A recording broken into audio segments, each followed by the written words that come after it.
బ్రతికి ఉన్నామంటే అది దేవుని కృప. ఈరోజున నువ్వు వింటున్న ఇల్లు అది దేవుని కృప. ఈ రోజున మనం ఆరాధన చేయటానికి చేరిన ఈ మందిరము, మందిర ఆవరణము దేవుని కృప.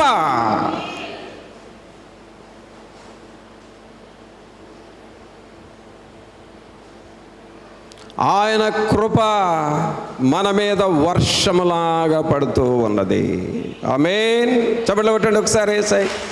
యేసయ్యా నీకు వందనాలు అని చెప్పండి.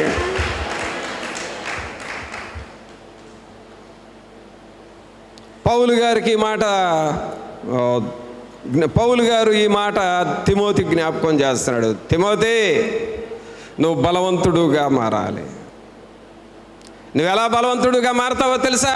దేవుని కృప నీ మీద ఉన్నది. సహోదరుడా, వాక్యం చెప్పలేకపోతే దేవుని కృప నీ చేత వాక్యం చెప్పిస్తుంది. నువ్వు మారు మనసు పొందకపోతే దేవుని కృప నిన్ను మారు మనసు పొందేలాగా చేస్తుంది.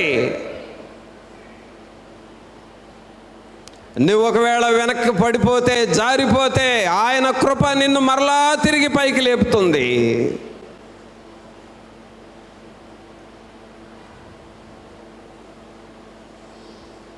ఆయన కృప మన మీద ఉంది.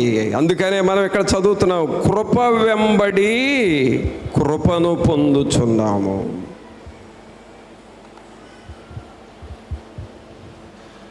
ఆయన కృప చేసే పనులేంటి? అసలు ఏం చేస్తుంది ఆయన కృప? చేసే పనులేంటి చూడండి.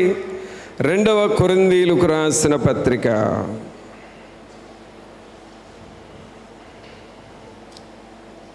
8వ అధ్యాయము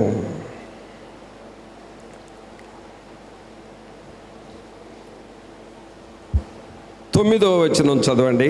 2వ కొరింథీ 8వ అధ్యాయము 9వ వచనం. మీరు మన ప్రభువైన యేసు కృపను ఎరుగుదురు కదా. ఆయన ధనవంతుడై ఉండి మీరు తన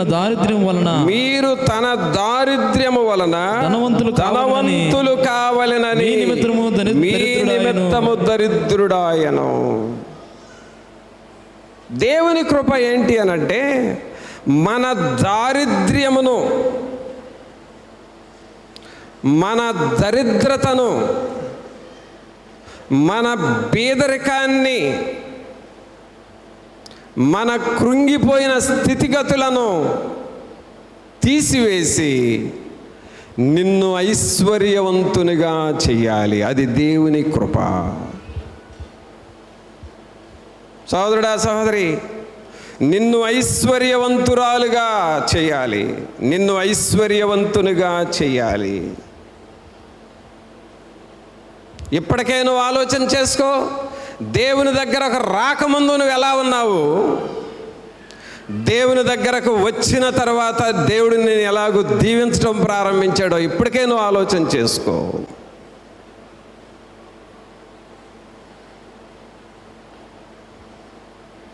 దేవుని దగ్గర రాకముందు నీకేముంది? దేవుని దగ్గరకు వచ్చి వాక్యమిని సంఘంలో పరిచర్య చేస్తూ ఉండే కొలదే దేవుడు నీకు ఏమిస్తున్నాడు ఆలోచన చేసుకో.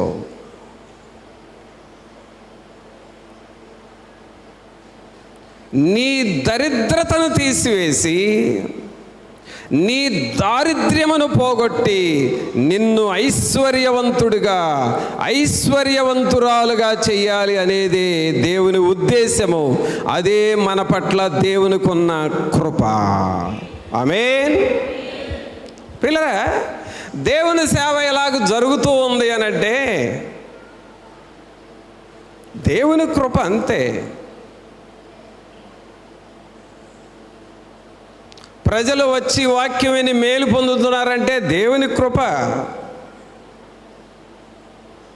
ఎక్కడెక్కడ జనాలందరూ విని వాళ్ళే అయ్యా మాకు ప్రార్థన చేయండి అని మనల్ని అడుగుతున్నారంటే అది దేవుని కృప.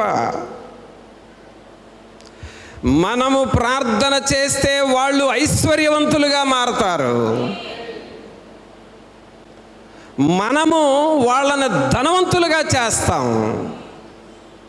అది దేవుడు మనకిచ్చిన కృప.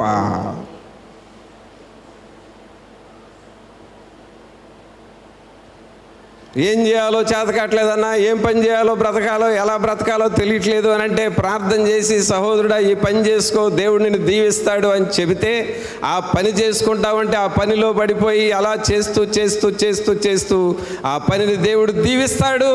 ఆ పనిలోనే నువ్వు గొప్ప వ్యక్తిగా మారిపోతావు, ధనవంతుడుగా మారిపోతావు. అదే దేవుని కృప.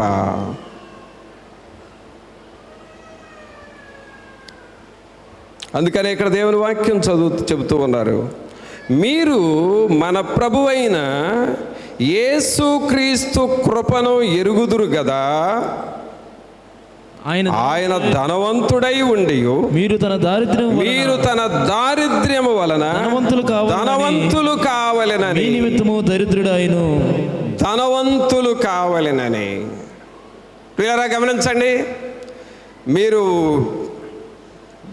వాక్యాలు రాసుకునే డైరీలో ఈరోజు డేట్ వేసుకోండి, రాసుకోండి. నేను చెబుతున్నాను, నీవు కానీ విన్న వాక్యానికి నమ్మకంగా బ్రతికితే, నీకు అప్పగించిన పనిని నమ్మకంగా చేస్తూ, దేవుని సేవకుడు నిన్ను ఏం చేయమంటున్నాడు అది చేస్తూ నమ్మకంగా చెయ్యి, రాబోయే కాలంలో నువ్వు ధనవంతుడుగా మారిపోతావు. ఆమేన్. దేవుని కృప అంతే. దేవుని పనిని నమ్మకంగా చేసి ఎవరు చెడిపోరు. ఒకవేళ దేవుని పని చేసి నేను దరిద్రునయ్యాను అని మీకు ఎవరన్నా చెబుతున్నారంటే వాళ్ళు దేవుని దృష్టిలో దొంగలు అని అర్థము. వాళ్ళు దేవునికి దొంగలు కాబట్టే ఆ మాటలు మాట్లాడతారు. వాళ్ళు దేవుని పని చేయకూడదు, దేవుని పరిచర్య చేయకూడదు, దేవుని పరిచర్య చేస్తే మనం ఏం బాగుపడము అని నీకెవరన్నా చెబుతున్నారంటే వాళ్ళు దరిద్రులు. ఆ దరిద్రత నీకు పట్టిస్తారు. దేవుని దృష్టిలో వాళ్ళు యథార్థంగా లేరు అని అర్థము. నేను బాల్యకాలం నుండి చూస్తున్నాను, దేవుని పని నమ్మకంగా చేసి చెడిపోయిన వాళ్ళు ఎవరిని చూడలే నేను. దేవుని పని నమ్మకంగా చేసి వాళ్ళు ఐశ్వర్యవంతులుగా, గొప్పవారుగా, దేవుని పనిలో గొప్పవారుగా మారారు, కానీ ఎవరూ పాడవలేదు. చాలా కొద్ది మంది పాడైన వాళ్ళను కూడా చూశాను. వాళ్ళు ఎవరయ్యానంటే వాళ్ళకి ఎంత చెప్పినా రెటమతంలాగా వాక్యానుసారంగా చేయరు. వాళ్ళు ఏది చేయాలనుకున్నారు అదే చేస్తారు, వాక్యానికి విరోధంగా చేస్తారు. అలాంటి వాళ్ళని దేవుడు దీవించడు.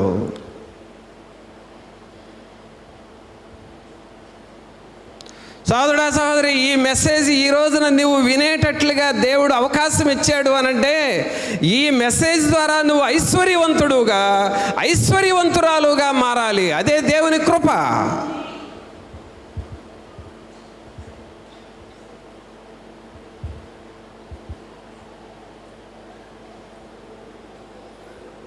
అందుకనే ఇక్కడ పౌలు గారు కొరింథీ సంఘానికి ఏమని రాశాడు? 9వ వచనంలో, మీరు మన ప్రభువైన యేసుక్రీస్తు కృపను ఎరుగుదురు గదా, ఆయన ధనవంతుడై ఉండి మీరు తన దారిద్ర్యము వలన ధనవంతులు కావలెనని మీ నిమిత్తము దరిద్రుడాయను. అంటే అర్థం ఏంటంటే దేవునిలో ఉన్న ధనము, దేవునిలో ఉన్న ఆశీర్వాదము, దేవునిలో ఉన్న ఐశ్వర్యము మనకొస్తుంది. మనలో ఉన్న దరిద్రత, మనలో ఉన్న పేదరికము ఎవరు తీసుకుంటున్నారు? దేవుడు తీసుకుంటున్నాడు. ఆమేన్. ఒక్కసారి మీ చేతులు ఆ పైన కొమ్మలు, మామిడికాయ చెట్లు కొమ్మలు ఉన్నాయని ఊహించుకోండి. మీకు తల మీద మామిడికాయలు గుత్తులు గుత్తులుగా కాసిన కొమ్మలు మీ తల మీద ఉన్నాయని అనుకోండి. నీ చేతులు పైకి లేపి ఆ గుత్తుల్ని నువ్వు కోసుకుంటున్నావు అని అనుకోండి. మామిడికాయలో, ద్రాక్షకాయలో ఆ గుత్తులు కోసుకుంటున్నావు అనుకోండి. అది ఎలా ఉంటుందంటే ఇలాగ చేత్తో కోసుకుంటా ఉంటావు. అంతేనా? ఇప్పుడు దేవుడు అంటున్నాడు, నాలో ఉన్నవన్నీ నువ్వు కోసుకో, నీలో ఉన్న దరిద్రత నాకివ్వు. అదే దేవుని కృప, అదే దేవుని కృప.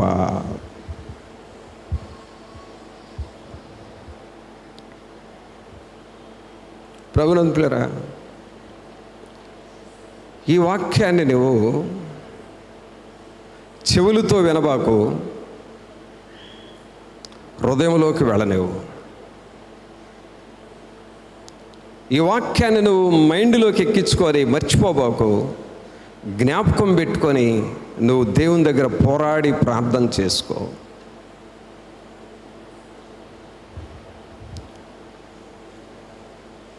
తల్లిదండ్రులు లేని అనాథల పిల్లైన ఎస్తేరుని దేవుడు 127 దేశాలకు రాణిగా చేసింది దేవుని కృప.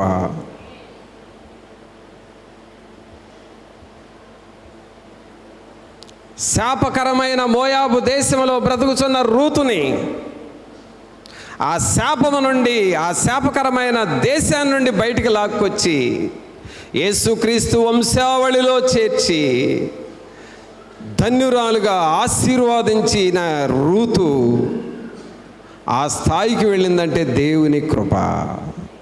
ఆమేన్. అనాథయైన ఎస్తేరును రాణిగా చేసిన దేవా, పరిగయేరిన రూతును నీ వంశములో. అందరూ చేతులు పైకి లేపి చప్పట్లు పడండి. అనాథయైన ఎస్తేరును రాణిగా చేసిన దేవా, పరిగయేరిన రూతును నీ వంశములోకి చేర్చావు. ఏమని పాడెదను, నిన్నేమని పొగడెదను, ఏమని పాడెదను, నిన్నేమని పొగడెదను, ఏమని పాడెదను, నిన్నేమని పొగడెదను. యేసయ్యా, ఏమని పాడెదను, నిన్నేమని పొగడెదను. ఎంత పాడినా ఎంత పొగడినది కొంత మాత్రమేను, ఎంత పాడినా ఎంత పొగడినా అది కొంత మాత్రమేను. మహారాజా మహిమోన్నతుడా, రాజా రవి కోటి తేజ, మహారాజా మహిమోన్నతుడా, రాజా రవి కోటి తేజ. ప్రియరా, దేవుని కృప నిన్ను ఆశీర్వదిస్తాడు. దేవుని కృపతో నువ్వు స్వస్థపడతావు. దేవుని కృపతో నీకు మంచి పేరు ప్రఖ్యాతులు వస్తాయి. దేవుని కృప నీకుంటే నువ్వు ఏ పని చేయాలని ప్రారంభిస్తావు ఆ పనిని సక్సెస్ఫుల్గా చేస్తావు. దేవుని కృపలో జయము ఉంటుంది, అపజయం ఎన్నడూ ఉండదు. దేవుని పనిని నువ్వు ఘనంగా చేస్తావు, తక్కువగా ఎన్నడూ చేయలేవు.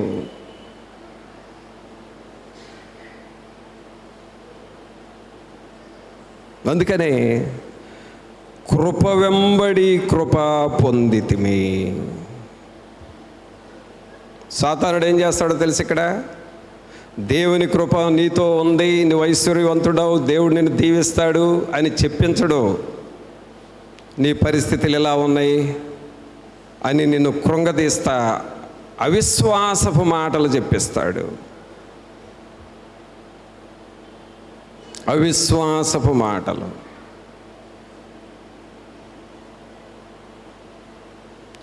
ఎదుటి వాళ్ళకి అవిశ్వాసం వచ్చేటట్లుగా చెప్పిస్తాడు, నిరుత్సాహం వచ్చేటట్లు.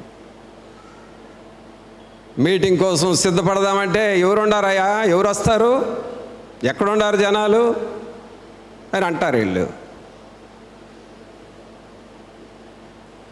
ఎదుటోడికి అవిశ్వాసం వచ్చేటట్టు చెబుతారు. వీళ్ళు ఆల్రెడీ సైతాన్ని పట్టి అవిశ్వాసం పెట్టింది, ఆ అవిశ్వాసం ప్రకారం మాట్లాడతారు. దేవుని పని చేద్దామనంటే చేద్దామయ్యా, దేవుని పనిని ఘనంగా చేయాలని అనరు. చేస్తే ఏంటంట, ఏం చేస్తావులే అని అంటారు. అంటే దేవుని కృప నాతో ఉన్నది, దేవుని కృప నన్ను బలపరుస్తాడు, దేవుని కృప నా మీద నా కుటుంబం మీద ఉన్నది అనే విశ్వాసం లేకుండా చేస్తాడు సైతాను. అక్కడే నువ్వు ఓడిపోతా ఉన్నావు, అక్కడే నువ్వు వెనకబడిపోతున్నావు. ప్రియరా, ఈ దినము సామాన్యమైన వ్యక్తులు, నీలాంటి వాళ్ళు నాలాంటి వాళ్ళే వాళ్ళు కూడా, కానీ వాళ్ళ మీదకి దేవుని కృప ఎలా వెళ్ళిందో చూద్దాం. నీలాంటి వాళ్ళే నాలాంటి వాళ్ళే వాళ్ళు కూడా, కానీ దేవుని కృప వాళ్ళ మీదకి వెళ్ళింది. వాళ్ళు ఎలాగూ కృపచేత బలవంతులయ్యారో చూద్దాం.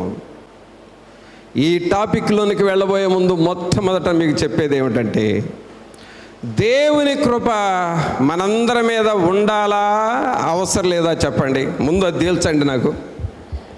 దేవుని కృప ఉండాలి అన్న వాళ్ళందరూ ఒక్కసారి దేవా నీ కృప మాకు కావాలి అని చెప్పండి. అందరూ చప్పట్లు కొడుతూ చెప్పండి, దేశయా మీ కృప మాకు కావాలి ప్రభువా, మీ కృప మా సంఘం మీద కావాలి, మీ కృప మా కుటుంబాల మీద కావాలి, మీ కృప మా పిల్లల మీద కావాలి. ఆమేన్. ఏం కావాలి మనందరికీ? దేవుని కృప ఉండాలి. అయితే ఆ కృప ఎవరి మీద ఉంటుందో కూడా చెబుతున్నాను. దేవుని కృప నీ మీద ఉండాలి అని అంటే నీవు దేవునికి నమ్మకంగా బ్రతకాలి. అది ఫస్ట్ పాయింట్. నమ్మకంగా ఉండు.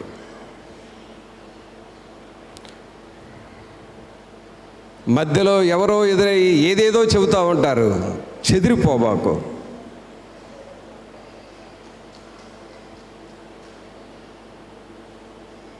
సాతానుడు వచ్చి ఆదాము హవ్వలతో మాట్లాడగానే ఇది నిజమా అని చెప్పిందే, అలాగూ వేరే వాళ్ళు చెప్పేది నిజం అనుకొని ఇది నిజమా అనబాకు. దేవుని వాక్యం నీకేం చెబుతుందో అదే నిజం. దేవుని వాక్యాన్ని బోధిస్తున్న సేవకుడు నీకు ఏం చెబుతున్నాడో అదే నిజం, అదే యథార్థం. అంతకు మినహాయించి వేరేది నువ్వు వినకూడదు, వేరే రూట్లోకి నువ్వు వెళ్ళకూడదు. నమ్మకంగా ఉండు.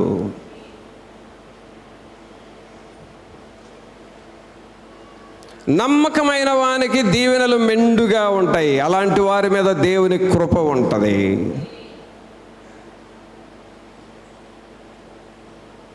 అలాగే నీకు అప్పగించిన పని ఏదైనా, ఈ పని నువ్వు చెయ్యాలి అని నీకు అప్పగిస్తే ఆ పనిని నమ్మకంగా చేసేయి. మధ్యలో వదిలిపెట్టబాకు. వాళ్ళ వైపు వీళ్ళ వైపు చూసేసి జారుకోబాకు. నమ్మకంగా చెయ్యి, అంతే.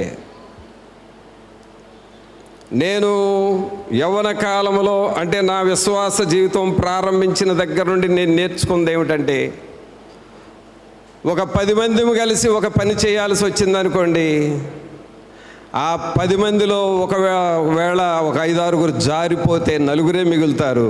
ఆ నలుగురితోనైనా ఆ పనిని చెయ్యాలి అని నేను తీర్మానం చేసుకున్నా.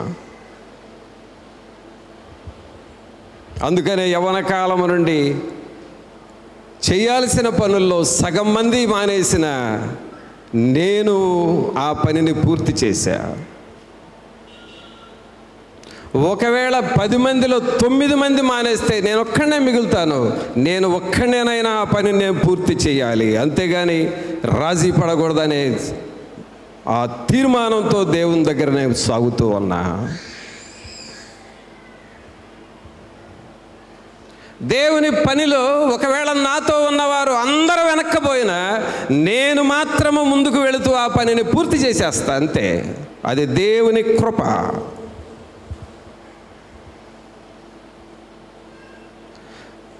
పౌలు గారు తిమోతికి అదే చెబుతున్నాడు, నా కుమారుడా తిమోతి, నీవు ఎవరెవరో వెనక్కబోయారని నువ్వు వెనక్కబోవద్దు, నువ్వు బలవంతుడుగా మారాలి. సహోదరుడా, నీవు బలవంతుడుగా మారాలి. దేవుని పని నమ్మకంగా చేయాలి. దేవుని పని కొరకు అవసరమైతే నీ ప్రాణాన్ని అయినా పెట్టడానికి, నీ బలాన్ని ఇవ్వటానికి, నీ ధనాన్ని ఇవ్వటానికి వెనకాడొద్దు. నమ్మకంగా ఉండు. దేవుడు నిన్ను గొప్ప వ్యక్తిగా మారుస్తాడు. ఆయన కృప ఉంటుందండి మన మీద.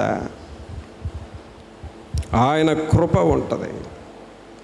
నీ ఇంటిలో పరిస్థితులు గందరగోళమైనా సరే, నీ ఇంటిలో పరిస్థితులు నిన్ను ప్రార్థన చేయటానికి వీలు కాకపోయినా సరే, ఆయన కృప నీ మీద ఉంటుంది. నిన్ను ఆయన నడిపిస్తూ ఉంటాడు. ఇక చివరికి నేను ఫైనల్గా చెప్పే మాట ఏమిటంటే, నువ్వు అనుకున్నవి అన్నీ నీకు దూరం అయిపోయినా కృప నీకు దగ్గరగా ఉంటుంది. ఆమేన్, ఆమేన్. ఆయన కృప నన్ను విడిచిపోదు అని చెప్పు. ఆయన కృప నన్ను ఎన్నడూ విడవదు అని చెప్పు. ఆయన కృప నీకు ఉండాలి అనంటే నువ్వు నమ్మకంగా ఉండాలి. సంఘంలో ఒక్కసారి ఆ మూల దగ్గర నుండి చూస్తే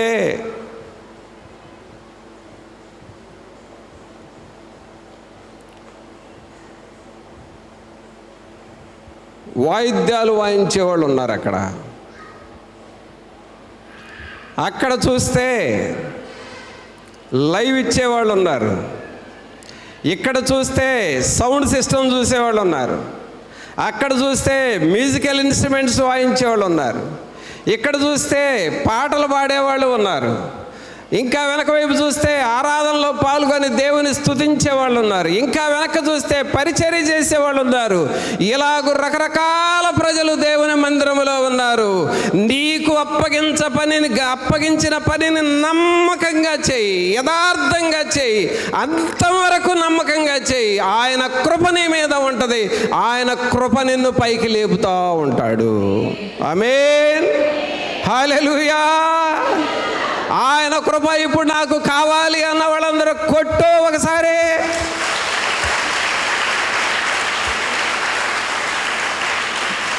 నవ్వు ఒకసారి. సెకండ్ ఇచ్చి ఆయన కృప మనకు కావాలి అని చెప్పు. ఏం కావాలి ఇప్పుడు? పిల్లలు నిజంగా ఇక నేను తట్టుకోలేకపోతాను. ఇప్పుడు వరకు ఒక స్థాయిలో ఉన్న నా స్పిరిట్ ఇప్పుడు ఎగిరి డ్యాన్స్ చేసే స్థాయికి వచ్చేసింది నా స్పిరిట్. అంటే నేను మెసేజ్ స్టార్ట్ చేసేటప్పుడు ఒక రకంగా ఉంటాను, సగంలోకి వస్తే ఒక రకంగా ఉంటా, చివరికి వస్తే ఇంకో రకంగా మారిపోతా. ఆ మార్చేది కూడా దేవుని కృపే. ఇప్పుడు నాకేమనిపిస్తుంది అంటే సిగ్గుల అన్నీ వదిలేసి ఆయన కృపలో డ్యాన్స్ చేద్దామని అనిపిస్తుంది నాకు. ఆ స్థాయిలోకి వచ్చేసింది ఇప్పుడు నా స్పిరిట్. ఒకసారి మరలా పాడండి. నీ కృప నాకు చాలును, నీ కృప లేనిదే నే బ్రతుకలేను, నీ కృప లేనిదే నే బ్రతుకలేను. ఆమేన్. నీ కృప నాకు చాలును, నీ కృప లేనిదే నే బ్రతుకలేను, నీ కృప లేనిదే నే బ్రతుకలేను. ఇప్పుడు చూడండి, ఆయన కృప నీ మీద ఉన్నప్పుడు నువ్వు బలవంతురాలు అవుతావు. ఆయన కృప నీ మీద ఉన్నప్పుడు నువ్వు పరలోకానికి వెళతావు, రక్షణ పొందుతావు, రక్షణ పొంది పరలోకానికి వెళతావు. ఆయన కృప నీ మీద ఉన్నప్పుడు ఆశీర్వాదాలు నీ మీదకు వస్తాయి. ఆయన కృప నీ మీద ఉన్నప్పుడు నువ్వు ఐశ్వర్యవంతురాలుగా మారతావు. ఆయన కృప నీ మీద ఉన్నప్పుడు నువ్వు ఎవరికి ప్రార్థన చేస్తే వారికి ఉన్న శోధనలు పోతాయి. బేదలుగా నీ దగ్గరకు వస్తే వాళ్ళు ధనవంతులుగా మారతారు. ఆయన కృప నీ మీద ఉన్నప్పుడు వందల సంఖ్యలో నుండి వేల సంఖ్యలో ప్రజలను పరలోకానికి తీసుకొని వెళతాము. ఆయన కృప ఇలాగూ గొప్ప గొప్ప కార్యాలు చేస్తాడు. ఆయన కృప ఇంకా ఇలాంటి మందిరాలు ఎన్నో కట్టిస్తాడు. ఇంకా ఆయన కృప మన మీద ఉన్నదనే దానికి గుర్తు ఏమిటంటే ప్రక్కమటోళ్ళు మనల్ని చూసి ఏడ్చుకుంటూ ఉంటారు. ఇతరులు ఏడిస్తేనే ఆయన కృప మన మీద ఉందని అర్థం. ఆమేన్ చెప్పండి. మీ 2 చేతులు పైకి లేవి చెప్పండి. వేరే వాళ్ళు మనల్ని చూసి ఏడిస్తేనే ఆయన కృప మన మీద ఉందని అర్థం.